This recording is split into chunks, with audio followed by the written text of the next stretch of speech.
Super sir, thank you. మీ పాటలాగా చాలా చక్కగా మాట్లాడారు సార్. శాస్త్రి గారు, గుడ్ ఈవినింగ్ అందరికీ. ఇవాళ ఇక్కడ ఇంతమంది ఆ, వచ్చారు, ఈ సెలబ్రేషన్లో పాలు పంచుకుంటున్నారంటే ముఖ్యంగా ఒక్క మనిషి విశ్వప్రసాద్ గారు. వారు నాకు గత 10-12 ఏళ్ళుగా తెలుసు. వారి సినిమా రంగంలోకి రాక కూడా చాలా ప్లాన్డ్గా పకడ్బందీగా వస్తూ ఇవాళ వన్ ఆఫ్ ది మేజర్ నిర్మాణ సంస్థకు ఎదగటంలో ఆయన యొక్క కృషి, ఆయన యొక్క మేధోశక్తి, ఆయన ప్లానింగ్ స్ట్రాటజీ ఎంతైనా ఏమంటాం మనం పొగడదగినటువంటివి.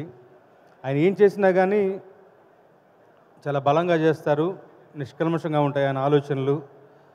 ఆయన కనిపించిన చేయడంలో ఏమాత్రం వెనుకంచి వేయరు. అలాంటిది ఈ సభ. సార్, మీ సంతోషంలో మేము కూడా ఉన్నాం.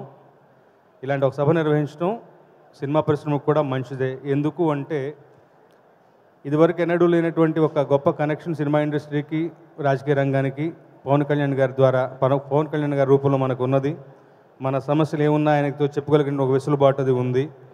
సో ముఖ్యంగా పర్సనల్గా నా పాటలు మెచ్చుకున్న పవన్ కళ్యాణ్ గారు యొక్క గెలుపు, భీమ్లా నాయక్ సినిమా పాటలు రాసేటప్పుడు అయితే ఆయన పక్కనే కూర్చుని లైన్ మెచ్చుకుని అభినందించినటువంటి ఒక చిన్నపిల్లాడి మనస్తత్వం, అది నాకు ఎంతో ఇవాళకి కూడా నా జ్ఞాపకంలో పదిలపరుచుకున్నాను.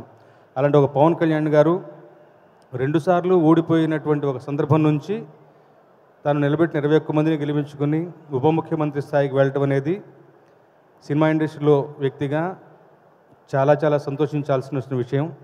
తర్వాత ఆయన యొక్క నిజాయితీ, ఆయన యొక్క ఆలోచనలు ఎప్పుడు కూడా ఉన్నతంగా ఉంటాయి.